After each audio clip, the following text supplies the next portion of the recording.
Wenn man mit Turnieren anfängt, ist das am Anfang eigentlich immer relativ unübersichtlich. Und ich weiß noch, wie ich angefangen habe damals.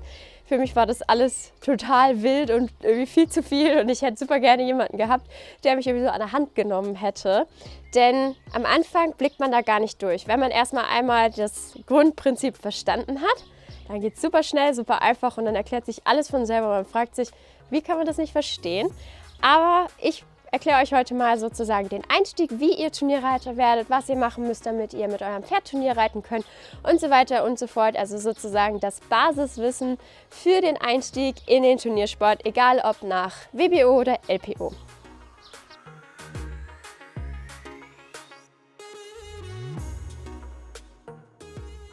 Eingeteilt ist das Turniersystem in WBO und LPO. Das eine ist die Wettbewerbsordnung, das andere ist die Leistungsprüfungsordnung.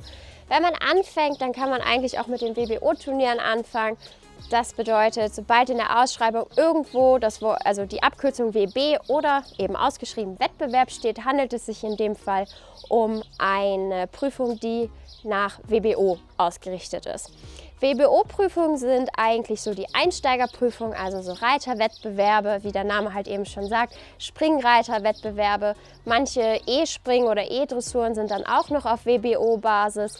Und zusätzlich ist es so, dass WBO auch alle frei erfundenen Sachen sind, also zum Beispiel so Geschicklichkeit oder vielleicht auch mal gebisslose Prüfungen. Das sind dann meistens eben WBO-Turniere. Bei WBO-Turnieren ist es so, dass es keine Punkte für die Prüfungen gibt. Das heißt, selbst wenn man sozusagen siegreich ist, dann werden diese Punkte nicht angerechnet. Man bekommt ja beispielsweise für Platzierung auf Turnieren bekommt man Ranglistenpunkte und diese Ranglistenpunkte sind dann zum Beispiel auch wichtig fürs nächste Turnierjahr, denn manche Prüfungen sind so ausgeschrieben, dass man sagt, man darf erst ab 50 beispielsweise Ranglistenpunkten an dieser Prüfung teilnehmen und dementsprechend ist es wichtig, dass man im Vorjahr die 50 Ranglistenpunkte gesammelt hat, mindestens für diese Prüfung. Das ist jetzt nicht immer so, aber es ist nur so als Beispiel. Und die Punkte werden immer fürs Folgejahr gesammelt. Das heißt, wenn man selbst in dieser Saison schon 230 Punkte hat, dann zählen die erst für die kommende Saison. Aber das gilt, wie gesagt, nicht für WBO-Prüfungen, denn dort kann man keine Punkte sammeln. Es gibt auch WBO-Turniere, wo man zum Beispiel auch eine L-Dressur und ein L-Springen auf WBO-Basis reiten kann. Meistens, also so habe ich das bisher erlebt, sind das dann so wie so Schnupperturniere. Wir haben das bei mir in dem Verein, in dem ich Mitglied bin, haben wir das auch, dass die 4-mal im Jahr sozusagen ein Hausturnier machen, also ein Wettbewerb, wo man vom Springreiterwettbewerb bis hin zum L-Springen oder halt eben das Ganze auch in der Dressur, vom Reiterwettbewerb bis hin zur L-Dressur alles mitreiten kann und das ist aber wie gesagt dann alles auf WBO-Basis, das heißt man reitet die Prüfung, es ist auch alles wie auf dem Turnier, aber es wird dann eben, selbst wenn man dort gewinnt, nicht angerechnet, aber das ändert ja nichts an der Tatsache, dass man nicht trotzdem Turnier geritten ist und in den meisten Fällen, gerade im Amateurbereich, ist es natürlich auch so, dass man nicht für die Punkte reitet, sondern weil man Spaß dran hat. Die LPO-Prüfung, also die nach der Leistungsprüfungsordnung ausgetragen werden, das sind dann die, für die man eben auch Punkte kriegt, für die man dann eben auch eine Jahresturnierlizenz benötigt oder eben eine Schnupperlizenz. Und unter LPO-Prüfung versteht man sozusagen die Basis- und Aufbauprüfung für Jungpferde. Das bedeutet zum Beispiel Reitpferdeprüfung, Springpferde- oder Dressurpferdeprüfung. Dort wird dann eben vor allem das Pferd an sich bewertet. Später folgen dann eben die Leistungsprüfungen in den Disziplinen Dressur, Springen, Vielseitigkeit und Fahren und ausgetragen werden die Leistungsprüfungen in den Klassen E bis S. E ist dabei Einsteiger, A ist Anfänger, L ist leicht, M ist mittel und S ist schwer. Die unterschiedlichen Klassen sind auch noch zusätzlich eingeteilt mit Sternen, nicht alle, aber das ist dann so, dass es E gibt, A1 Sterne, A2 Sterne. Dann gibt es L, M1 Sterne, M2 Sterne, S1, 2, 3 und 4 Sterne. Um zu gewährleisten, dass die Leute alle auch die Prüfungen reiten, die sie auch reiten können, gibt es die Leistungsklassen, in die man die verschiedenen Reiter einteilt. Das bedeutet, dass wenn man anfängt und das erste Mal eine Turnierlizenz beantragt, die Schnupperlizenz zum Beispiel, dann wird man automatisch in die Leistungsklasse 7 eingetragen. Da man eben mit der Leistungsklasse 7 nicht alle Möglichkeiten hat, sondern nur in den kleineren Prüfungen starten kann und man sich ja im Idealfall weiterentwickelt oder auch weiterentwickeln möchte, ist es dann ratsam, das Reitabzeichen Nummer 5 zu machen. weil man mit dem dann von LK7 sich auf LK6 hochstufen lassen kann. Und dort hat man dann schon eben ein paar mehr Möglichkeiten, Prüfungen zu reiten. Und dann kann man sich zum Beispiel durch weitere Reitabzeichen höher stufen lassen oder durch Erfolge. Das Ganze geht eben hoch bis LK1 und LK2 und LK1 kann man sich nur noch durch Erfolge erreiten. Da kann man keine Reitprüfung mehr machen bzw. keine Abzeichenlehrgänge mehr machen. Um an WBO-Prüfungen teilnehmen zu können, muss man noch keine Lizenz beantragt haben. Dort kann man eigentlich eben sowieso teilnehmen. In manchen Regionen ist es allerdings Pflicht, dass man zumindest einem Verein beigetreten ist, aber das habe ich bisher so eigentlich noch nicht erlebt. Also auf WBO-Basis wird eigentlich der Verein seltenst angefragt. Wenn man allerdings LPO-Prüfungen reiten möchte, dann muss man entweder die Schnupperlizenz beantragen, mit der man dann eben in Prüfungen der Klasse E teilnehmen kann, und man muss Mitglied in einem Verein sein. Und für die Jahresturnierlizenz, die man beantragt, die beantragt man immer für ein Jahr, also für eine Saison auch. Und da ist es dann so, dass man definitiv in einem Verein sein muss, dass man noch sein Reitabzeichen eben abgelegt haben muss, damit man auch die Prüfung reiten darf.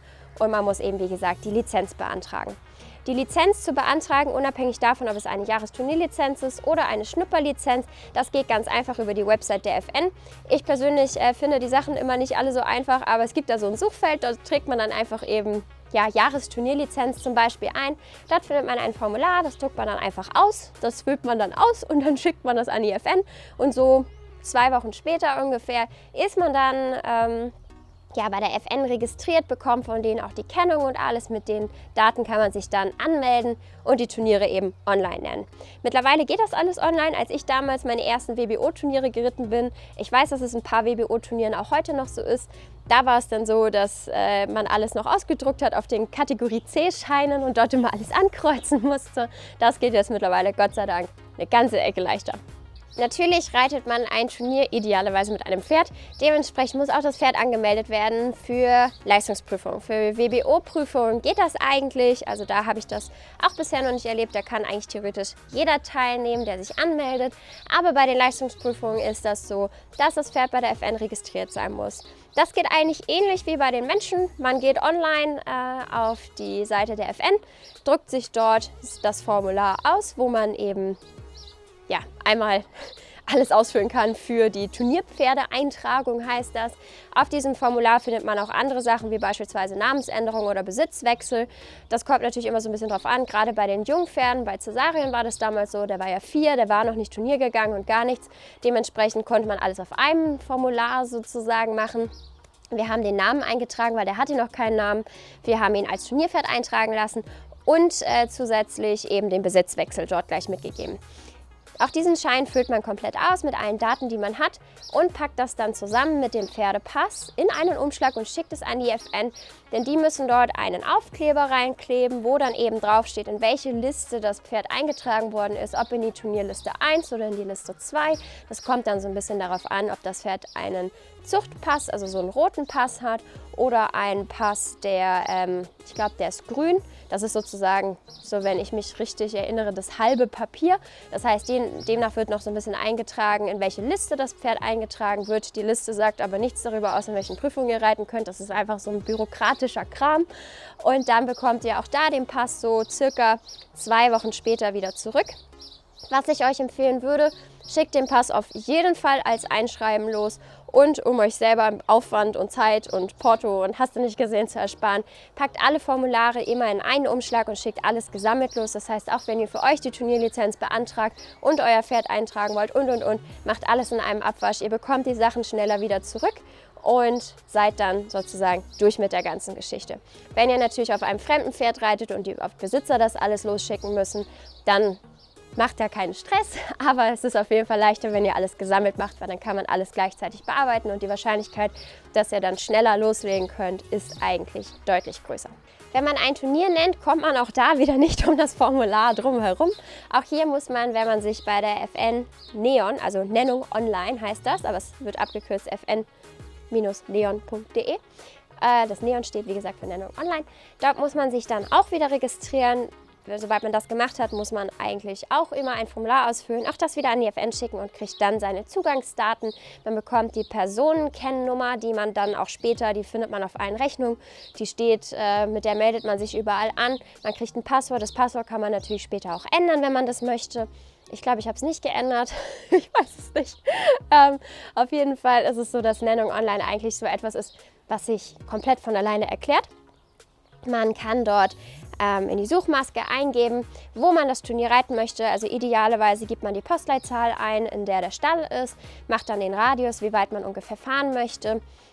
Ich habe immer einen Radius angegeben von bis zu 50 Kilometer, weil wir hier aber auch im Umkreis viele Turniere haben in dem Bereich, weil ich ja eben im Schleswig-Holsteiner Bereich stehe und an der Ecke, also Grenze Niedersachsen, Schleswig-Holstein und ein bisschen eben außerhalb von Hamburg. Das heißt, ich habe sozusagen die ganzen Hamburger Bereiche damit abgedeckt und Schleswig-Holstein und Niedersachsen und gebe dort dann eben nicht extra noch an, wo ich mit meinen Pferden hinfahren möchte, also in welche Region.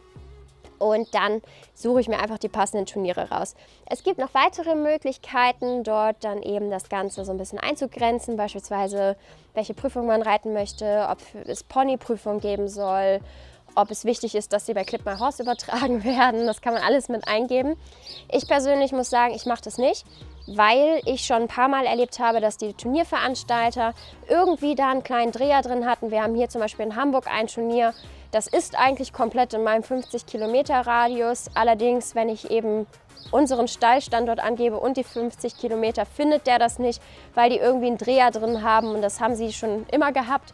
Und durch diesen Dreher wird dieses Turnier nie angezeigt. Dort muss ich dann gezielt den Namen des Turniers eingeben. Und dann finde ich das. Deswegen würde ich euch immer empfehlen, wenn ihr etwas habt, wo ihr sagt, das ist mir wichtig oder so, guckt selber, das macht meistens, lässt euch mehr Möglichkeiten offen, mehrere Turniere zu sehen, weil eben nicht alle Turnierveranstalter alles komplett ausfüllen und dadurch kann es passieren, dass ihr sagt, ich möchte Ponyprüfungen reiten. Dann zeigt ihr euch vielleicht ein paar Sachen an mit Ponyprüfung, aber nicht alle, weil nicht alle Turnierveranstalter angegeben haben, dass sie Ponyprüfung auf dem Turnier haben. Das ist so ein bisschen kompliziert, aber da fuchst man sich rein und eigentlich reicht es auch, wenn man alles hat, die Zugangsdaten hat, wenn man sich wirklich einfach mal einen Nachmittag hinsetzt und mit dem ganzen System auseinandersetzt. Die ersten Turniere würde ich eigentlich immer in Absprache mit den Trainern sozusagen nennen. Da muss man immer gucken, dass man da eben das nennt, was zu einem passt. Idealerweise reitet man erstmal kleinere Prüfungen und selbst wenn man schon zu Hause ein bisschen weiter ist, vielleicht gerade die ersten Turniere ein bisschen niedriger starten. Das machen eigentlich auch die Profis, dass wenn die dann zum Beispiel in die neue Saison starten, nicht sofort mit den höchsten, krassesten Prüfungen loslegen, sondern auch immer erstmal ein paar kleinere Prüfungen reiten, auch mit den Top-Pferden, damit man wieder so ein bisschen in den Fluss kommt. Und so kann man das eben bei dem Einstieg auch machen, dass man vielleicht sagt, okay, mein erstes Turnier, ich reite zu Hause zwar schon auf A-Niveau, aber trotzdem reite ich jetzt erstmal ein E-Springen, um mal zu gucken, wie wir uns überhaupt in der Turnieratmosphäre schlagen.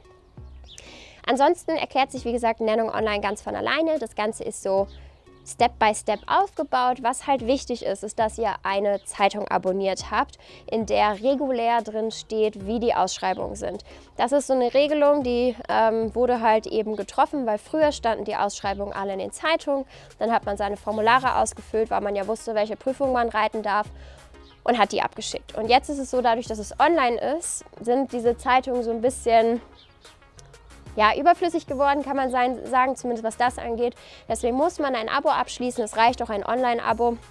Ich glaube, ich zahle im Jahr 58 € für mein Abo, also es ist auch ein überschaubarer Preis, aber das muss man natürlich mit einkalkulieren und dann kann man sich die Prüfungen alle einsehen. Denn es ist wichtig, dass man natürlich auch nur die Prüfungen nennt, um Geld zu sparen, die man auch reiten darf. Denn mir ist es auch das eine oder andere Mal passiert, dass ich dachte, das darf ich ja reiten und da gab es eine Sonderbestimmung. Das heißt, es ist auch wichtig, sich die Ausschreibung komplett durchzulesen. In der Ausschreibung steht oben drin, wie die Plätze aufgebaut sind, die Adresse des Turnierplatzes, dann stehen die Turniertage drin und wo voraussichtlich die Prüfungen stattfinden werden, also an welchem Tag und zu welcher Uhrzeit. Dann kann man zum Beispiel, wenn man weiß, ich habe Samstag was vor, ich kann nur Sonntag reiten, kann man da schon mal sehen, ob die Prüfungen, die man reiten kann und möchte, ob die dann auch an dem Tag sind, wo man Zeit hat. Und dort stehen auch Sonderbestimmungen drin, wer zugelassen ist, denn manchmal ist es so, dass zum Beispiel da steht, dass nur Leute dort teilnehmen dürfen, die in diesem Reitverein ansässig sind. Da haben wir hier im Umkreis auch eins. Das ist eigentlich ein sehr schönes Turnier, aber ich bin nicht in dem Verein, deswegen darf ich da nicht reiten. Ich habe auch schon mal angefragt, ob man eine Sondergenehmigung kriegen kann. Leider nicht. Aber es ist so, dass man zum Beispiel eben auch in der Ausschreibung dann sieht, dass zum Beispiel zugelassen sind der und die Vereine, da stehen auch manchmal dann die Vereine aufgeschrieben, plus 10 Gastreiter für die gesamte Veranstaltung.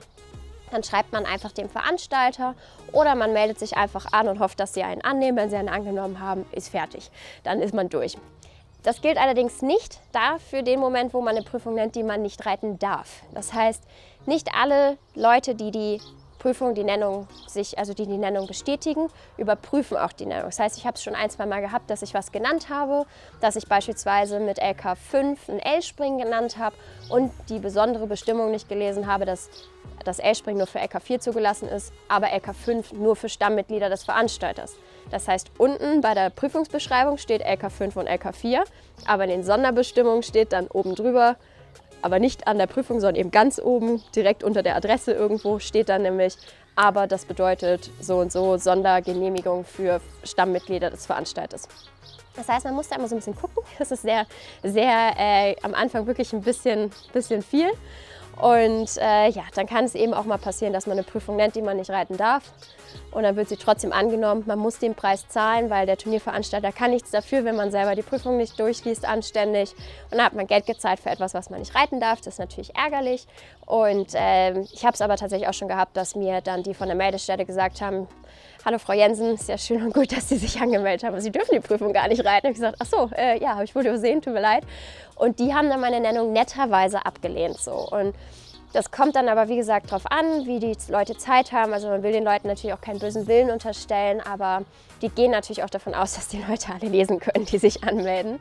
Und von daher ist es eben ganz, ganz wichtig, dass man diese ganzen Teile sich einmal durchliest, damit man auch ganz genau weiß, was Sache ist, auch wie die Plätze beschaffen sind, ob man Stollen braucht oder nicht und, wie groß die Plätze sind. Beispielsweise würde ich mit Ziva niemals auf einem sehr, sehr kleinen Außenplatz oder in einer 20-40er Halle auf ein Turnier starten, weil das nicht ihre Umgebung ist. Genauso ging das nicht mit Wonne, mit Cesi, fantastisch. Je kleiner die Halle, desto besser. Aber mit meinen Stuten keine Chance. Und deswegen würde ich auf so ein Turnier auch nicht fahren. Das heißt, man kann sich sozusagen so das perfekte Turnier zusammenstellen. Was ich euch auch empfehlen kann, ist, dass ihr die Leute bei euch im Stall fragt, die schon ein bisschen mehr Turniererfahrung haben, welche Turniere schön sind, wo man hinfahren kann, welche Spaß machen, wo die Meldestelle nett ist und all solche Sachen. Also das sind alles so Geschichten. Einfach ein bisschen rumhören, welche schöne Turniere sind, dann wird man nicht enttäuscht. Dann fährt man nicht auf die Turnierplätze, wo der Abreiteplatz eher einem 500 Meter tiefen Acker gleicht, sondern dann fährt man auf die schönen Turniere. So bleiben auch alle gesund, munter und die Turniererlebnisse bleiben schön. Ich hoffe, dass ich ein bisschen Licht ins Dunkel bringen konnte und wenn jetzt noch Fragen offen geblieben sind, dann stellt sie mir gerne in die Kommentare.